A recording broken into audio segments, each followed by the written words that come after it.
por las dudas. Ahí vamos. Bueno, arranquemos entonces con la presentación.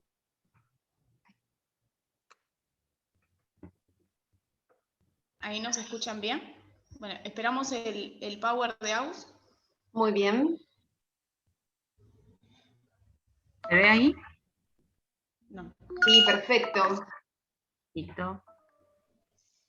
acá. Bueno, cuando quieran. Bueno, nosotros nos tocó el texto de lograr la igualdad de oportunidades en el empleo de las personas con discapacidad, que son las normas de la Organización Internacional del Trabajo.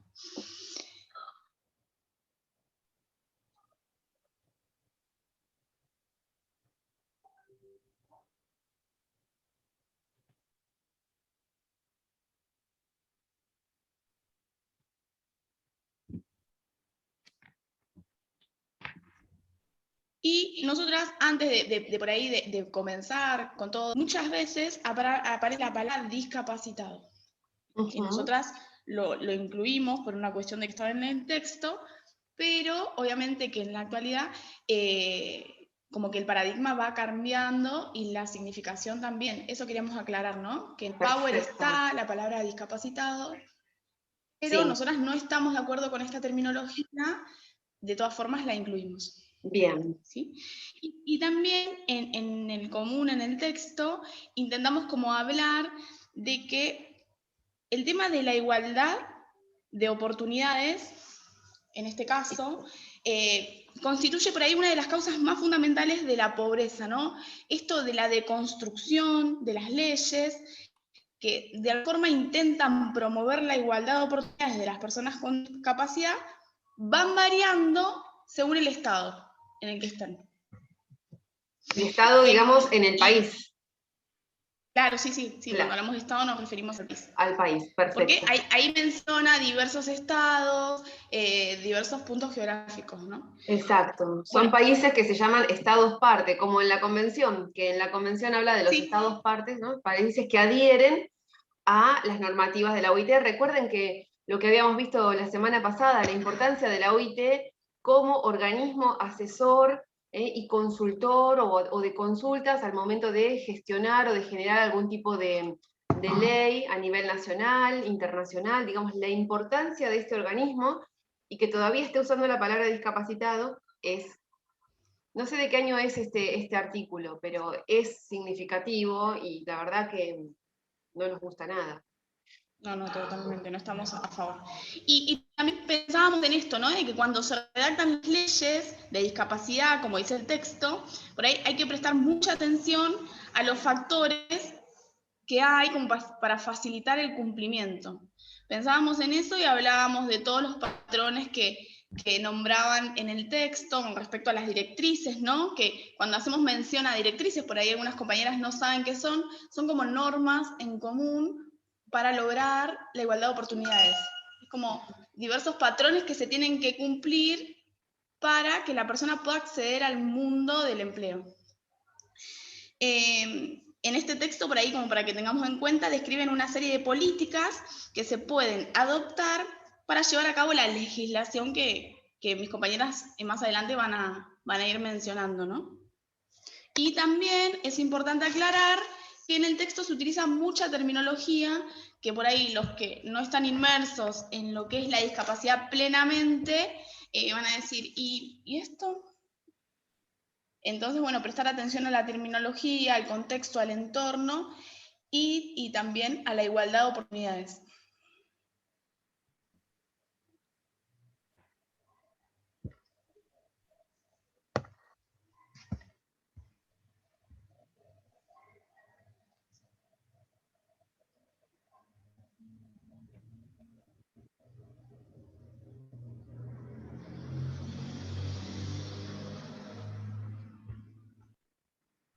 Hola, ¿se Sí. me escucha?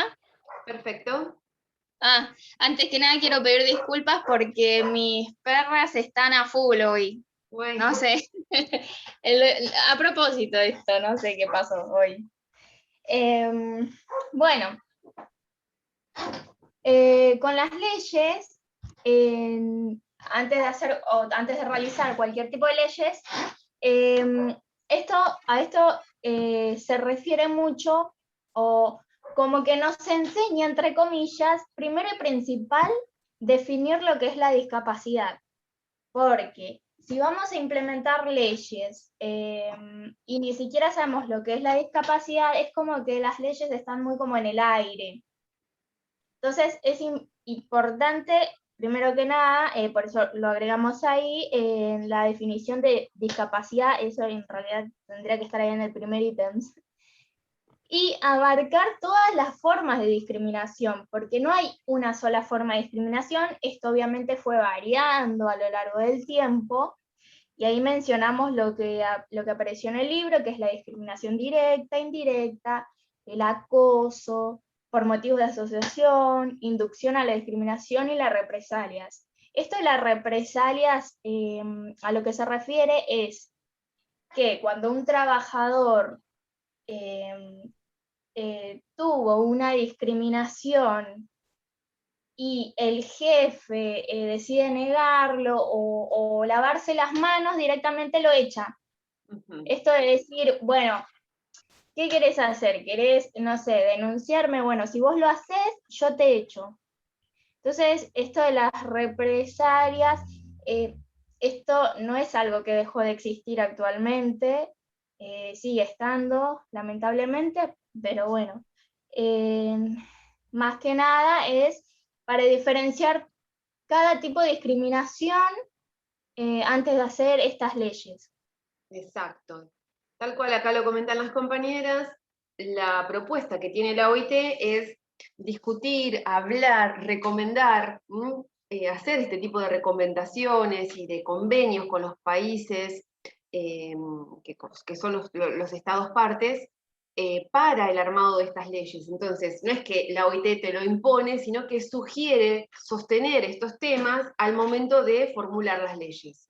Entonces, en cuanto se habla de discapacidad y trabajo, considerar estos tipos de discriminaciones, además de las que se supongan dentro del contexto de cada país. También estaría bueno recalcar esto de que el acoso también es un tipo de discriminación, que acá lo dice que es un comportamiento que denigra a la otra persona, que puede ser de manera sexual también, humillante u ofensivo, es algo degradante, que por suerte hoy en día hay varias campañas de eso, del acoso en el trabajo. Y bueno, esas dos cosas quería resaltarlo yo porque hoy en día todavía lastimosamente existen. Exacto.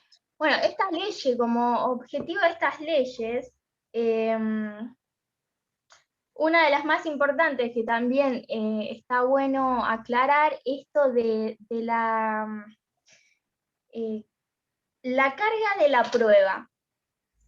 Me llamó mucho la atención esto de si uno va y quiere denunciar una discriminación, ya la persona que fue discriminada ya no está obligada a presentar las pruebas de esa discriminación o a presentar grabaciones, documentos que demuestren que acá hubo una discriminación. No, es al contrario, las pruebas lo tienen que demostrar el empleador, cosa que obviamente está como Esto. difícil. Si vas a hacer una denuncia por violencia de género y si no tenés un golpe, no te toman la denuncia, ¿te imaginás en el trabajo? Es terrible, es terrible. Por eso me gustó esto de destacarlo, porque acá Sí. hay como, va a haber un debate. Y sí. Bueno, que como el empleador tiene que demostrar que la discriminación no existió. Entonces, Claro, esto de la inversión de la carga de la prueba ya no está a cargo de la persona discriminada. También, acompañar las medidas de política social, obviamente, y las acciones positivas. Estas leyes deben de tener ajustes razonables, es decir, en un lugar de trabajo, una persona con discapacidad debería de estar en un ambiente de trabajo adecuado a sus discapacidades, pero que sean razonables. ¿Y a qué nos mencionamos con razonables?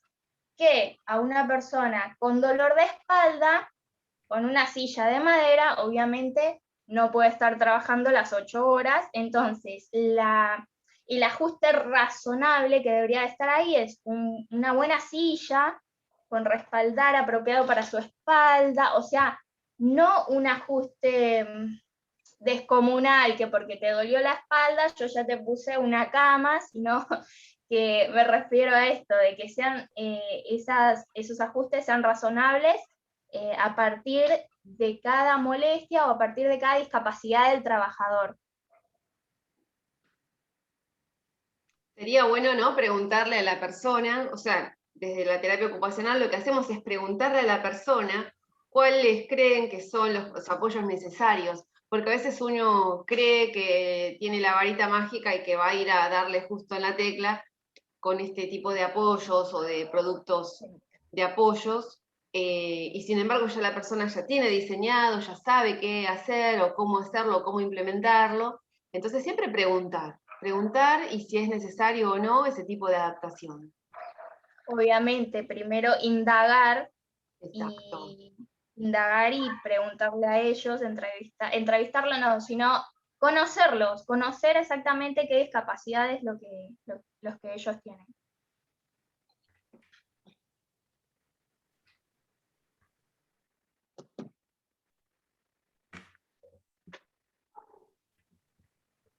¿Sigo? Perdón. Sí. Bueno, yo voy a hablar de las leyes de cuotas, ¿sí? ¿Se me escucha bien? Sí. Bueno, genial. Las cuotas son para promover la integración de la persona con discapacidad al mercado laboral, ¿sí? Acá en la diapositiva sintetizamos a full porque la verdad que era bastante largo, entonces para no tener un resumen de 35 diapositivas, pusimos como lo que las cuotas deberían como lo que debería, el derecho que debería otorgar las cuotas, ¿no? Pero yo lo voy a ampliar un poco más. Entonces, bueno, voy a explicar que según el sistema de cuotas, los empleadores están obligados, ¿sí?, a contratar un porcentaje de los trabajadores que tienen con alguna discapacidad. Esto se empezó a dar en Europa, luego de la Primera Guerra Mundial,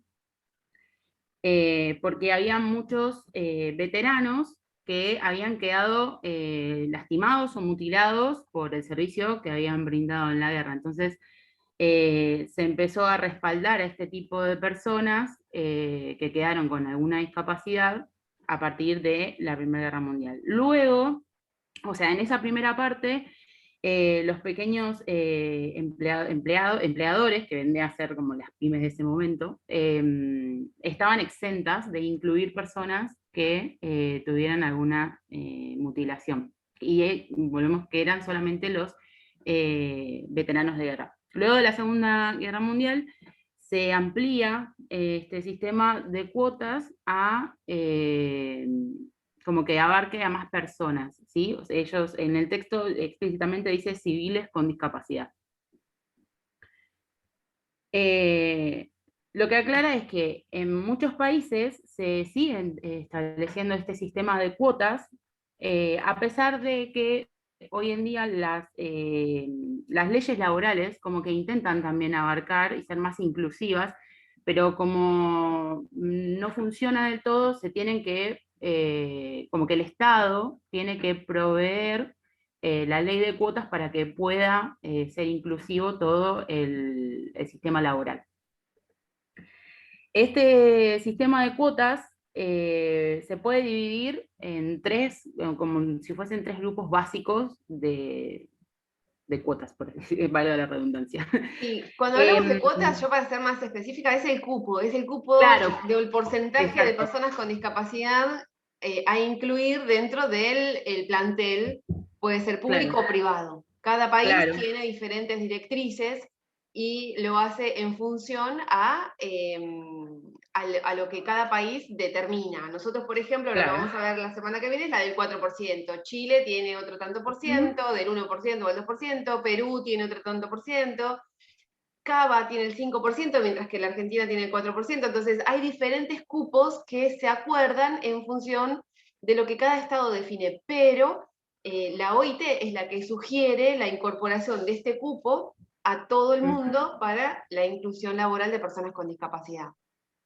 Profe, Y lo Sí. que, perdón. no Melissa. sé si en el texto tal vez ellas lo van a mencionar. ¿Puede ser que las empresas que incorporan a estos empleados después están exentos de pagar algún tipo de... Sí, señora. Ah, Así ok, es. de impuesto o algo de eso, ¿no? Porque cada país, como van a decir acá las compañeras, tienen diferentes formas de poder implementar esto del cupo.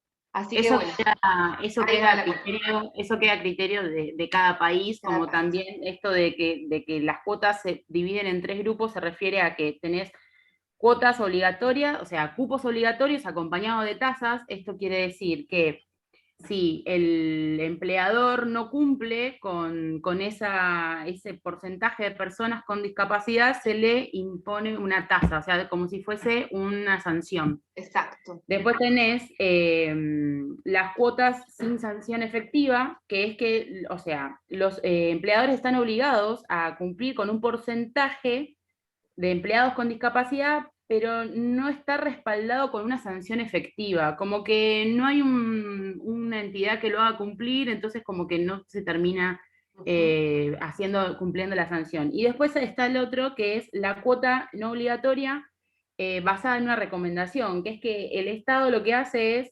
es sugerirle a los empleadores que contraten personas con discapacidad por una cuestión de inclusión, y nada más. Y nada más. No tiene sanción y es una medida voluntaria, pero eso es como que, o sea, según lo que yo entendí, sería como un ideal, que alguien no te tenga que obligar a hacer algo, ¿no? Como un país sin leyes y sin normas, me parece que sería muy insólito, no sé. Sí. Entonces, bueno, nada. Hay que las cuotas se cumplan, cómo se determina el porcentaje, qué empresas son las que van a tener este porcentaje de personas con discapacidad trabajando, si está en lo público, si está en lo privado, si hay una única, como si fuese una cuota única o variable, que esto quiere decir que el Estado va a tener que evaluar en los sectores, ¿sí? de su, como lo laboral, para ver qué sectores van a poder incluir y cuáles no personas con discapacidad. O sea, se tiene que hacer todo un estudio del mercado laboral, se tiene que hacer un registro de personas que estén aptas para trabajar, que quieran trabajar, porque también, o sea, si no, no se puede llevar una administración correcta de la cantidad de personas que quieran, ¿no? Y que puedan. Bueno, todas esas cosas lo va a ir determinando cada estado, como también qué tipo de cuota va a poner, si es con sanción, sin sanción, como con recomendación, y también esto de si va a estar, si va a ser solamente para el sector público o para el sector privado. Sería como medio contradictorio, ¿no? Que el Estado, que el sector público no acate esta ley de cuotas, siendo el que tiene que hacer cumplir, ¿no? O sea, entonces, nada, también hay otra parte, algo importante que me olvidé de decir, que esto se tiene que adaptar según la economía y la política de cada país, ¿no? Y que algunos sistemas de cuotas están destinados a personas que tienen una sola discapacidad o limitados a personas que tienen discapacidad severa. Esto es porque es un estudio del mercado laboral y de las personas que quieran trabajar, porque hay personas que tienen una discapacidad y que les es más fácil conseguir un trabajo, y hay personas que tienen una discapacidad severa, pero que están habilitados o sea, que están en condiciones de poder trabajar. Entonces, no son contratadas por el tipo de discapacidad que tienen. Entonces eso también lo tiene que determinar el Estado, ¿no? Y la entidad que regule esto de las cuotas para evaluar si lo tiran más como para el lado de discapacidad severa, para que haya una mayor inclusión todavía, o para personas que tienen una discapacidad leve, por así decirlo. En algunos estados, algunos sistemas de cuotas se utilizan para poder disminuir también los subsidios de discapacidad, o sea, darle más... Eso es lo más inteligente que darle la posibilidad a la persona para que trabaje, para también que no sea, que no tenga que vivir del Estado y que obviamente sea independiente. Y había algo más que me estoy olvidando que quería decir. Y ahora ¿Lo puedo decir, Agus? Que para que el sistema de cuotas sea eficaz a la hora de garantizar los puestos de trabajo para las personas con discapacidad, por ahí deberían de examinarse opciones para que los empleadores cumplan con las cuotas, como decía Agustina, ¿no? Y además, para contratar personas con discapacidad y pagar la tasa, ¿no? Esa tasa mensual a los... Claro, y en los estados, y obviamente el Estado está ayudado por organizaciones que permiten que esto se pueda regular y ver que se cumpla. Y estas tasas que se cobran van a un fondo estatal, nacional, que luego, cuando una persona, como si supera el porcentaje que está establecido en la ley de contrato de personas con discapacidad, como que, entre comillas, se premiaría al empleador dándole una ayuda sacado de este fondo de tasas que se le cobró a otras personas que no cumplieron con estas cuotas, con esta ley de cuotas.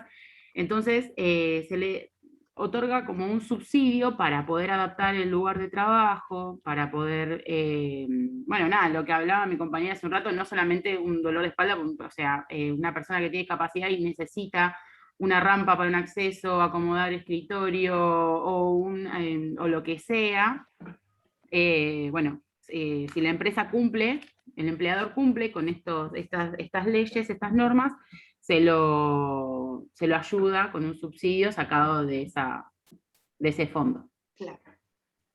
Bueno, yo ya con la ley de cuotas terminé. No sé, bueno, pero súper interesante y tenerlo en cuenta, por si hacen algún día investigación, que cada estado adopta diferentes formas de poder implementar la ley del cupo.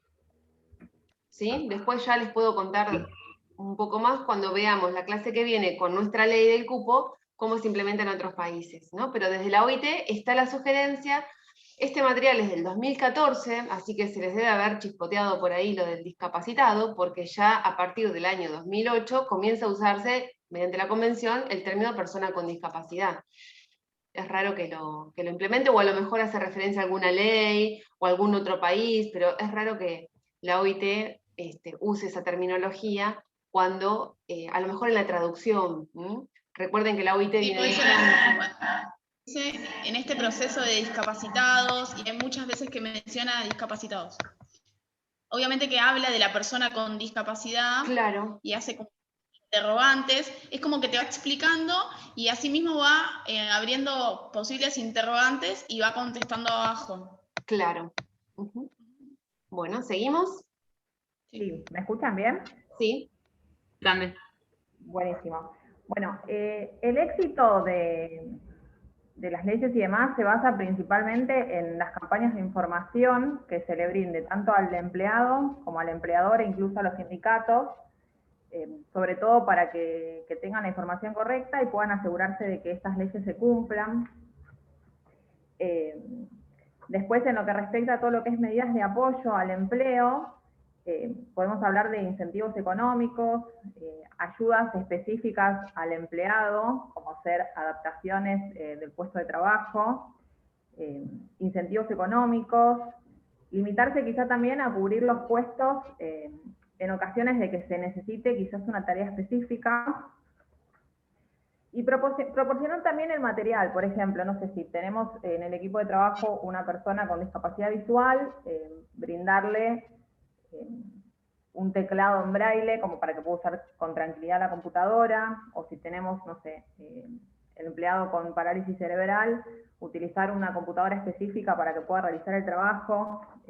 Parte de estas herramientas es responsabilidad del empleador de poder brindarlas y de brindarle la información correcta para su uso.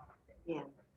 También es importante brindar material para la vida cotidiana de estas personas, como así también facilitar el transporte de acceso al trabajo.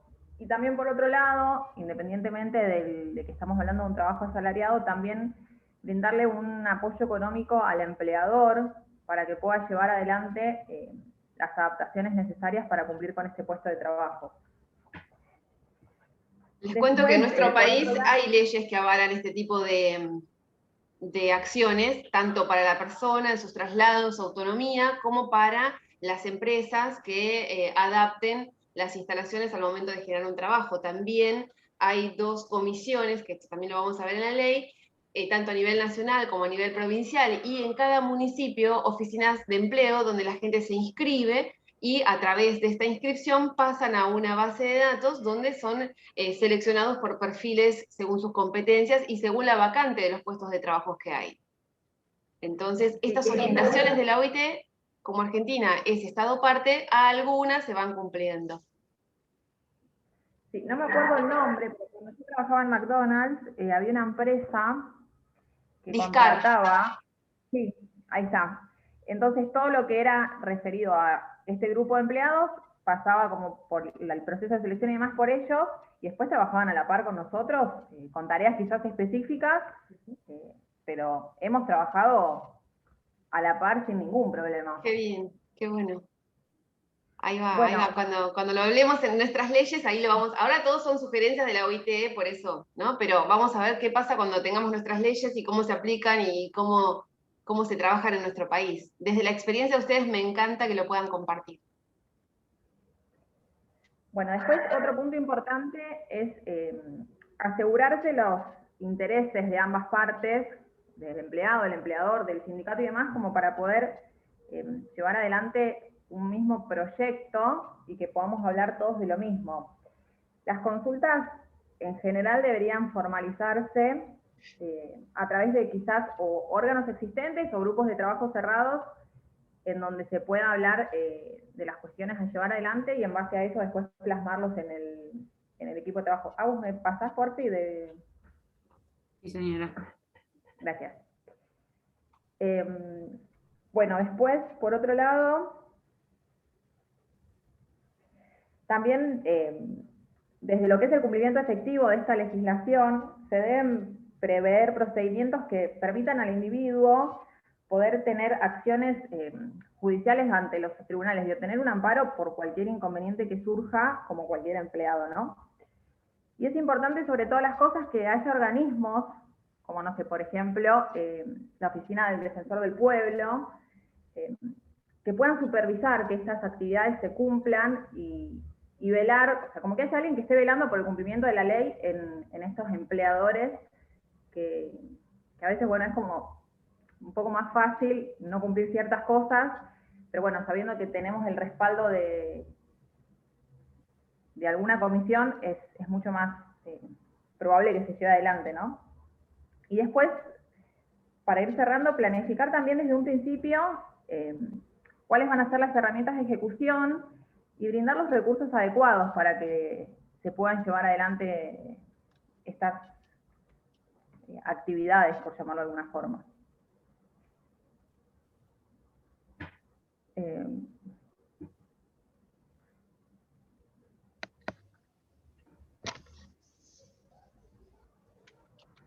Bueno, creo que ahí estaríamos, no sé si... Bueno, igual chicas hicieron un resumen muy apropiado, bien focalizado sobre los temas más importantes, la verdad que muy bien, porque el texto era muy largo, y la verdad que lo hicieron muy bien. Muchas gracias, profe. Muy bien. Gracias, profe. Bueno, cortamos acá, se nos va a cortar el Zoom porque no le puse la hora pensando que siempre se me iba a quedar por 3 horas, pero bueno, se ve que lo tenía que programar así que se va a cortar en un ratito. Volví a armar otro Zoom ahí a partir de las 18:42, así que nos tomamos 2 minutitos, volvemos y continuamos con el siguiente grupo. ¿Sí? Tienen que volver al campus y volver a clicar en el mismo, porque no sé si se puede volver sobre el